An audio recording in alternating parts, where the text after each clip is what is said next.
جنات کی چال بازی۔ نبی کریم صلی اللہ تعالی علیہ وآلہ وسلم نے ارشاد فرمایا، جب اللہ عز و جل آسمان میں کسی بات کا فیصلہ کرتے ہیں تو فرشتے اس کے فرمان کے آگے سر جھکا کر خوف سے کانپنے لگتے ہیں۔ پھر جب ان کے دلوں سے اللہ عز و جل کے فرمان کی ہیبت دور ہو جاتی ہے تو وہ ایک دوسرے سے کہتے ہیں کہ تمہارے رب نے ابھی ابھی کیا فرمایا ہے؟ دوسرے جواب دیتے ہیں کہ حق بات فرمائی، اللہ سب سے بلند اور بڑا ہے۔ پھر شیاطین اللہ عز و جل کی باتیں چرانے کے لیے ایک دوسرے کے اوپر چڑھ کر آسمان تک پہنچ جاتے ہیں اور کچھ باتیں سن بھی لیتے ہیں قبل اس کے کہ وہ نیچے والے سے کہنے میں کامیاب ہو جائیں۔ ایک انگارہ آ کر انہیں جلا دیتا ہے۔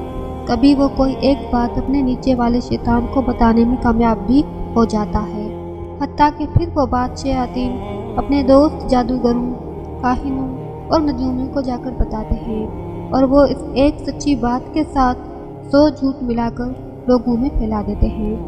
جب ان کی کوئی بات سچ ہو جاتی ہے تو لوگ انہیں سچا ماننے لگ جاتے ہیں۔ بخاری شریف۔ ایک مرتبہ حضرت علی رضی اللہ تعالی عنہ جنگ نہروان کے لیے اپنے گھوڑے پر سوار ہو رہے ہوتے ہیں کہ ایک نجومی حضرت مولا علی علیہ السلام کے پاس آتا ہے اور کہتا ہے، اے علی، یہ جنگ آپ مت لڑیں کیونکہ آپ کا ستارہ گردش میں ہے، آپ یہ جنگ بری طرح ہار جائیں گے۔ حضرت علی علیہ السلام نے اس کی بات سن کر گھوڑے سے نیچے آ جاتے ہیں اور اس نجومی کو کہتے ہیں، اچھا تم ستاروں کے حال جانتے ہو؟ اس نے کہا، ہاں میرا کام یہی ہے، میں ستاروں کو دیکھ کر انسان کا حال بتا سکتا ہوں، اور آپ کا ستارہ گردش میں ہے، اسی لیے آپ کو بتایا کہ آپ یہ جنگ ہار جائیں گے۔ حضرت علی رضی اللہ تعالی عنہ نے اس نجومی کو کہا، اچھا وہ سامنے ایک گھوڑی ہے جو پیٹ سے ہے، بتاؤ اس کے پیٹ میں نر ہے یا مادہ ہے؟ اب وہ نجومی خاموش۔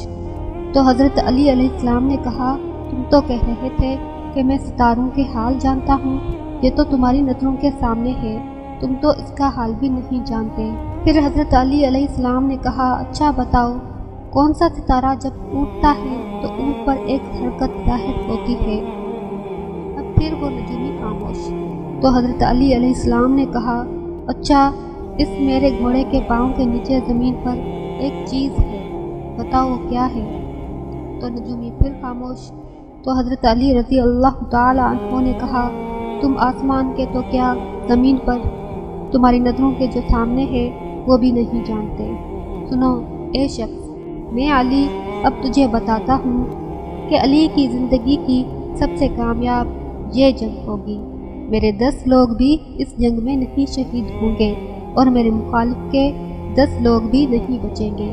اور پھر تاریخ میں لکھا ہے کہ جنگ نہروان میں حضرت علی رضی اللہ تعالی عنہ کا کوئی ساتھی بھی شہید نہیں ہوا تھا، اور مولا علی علیہ السلام کے مخالف کے صرف 9 آدمی بچے تھے۔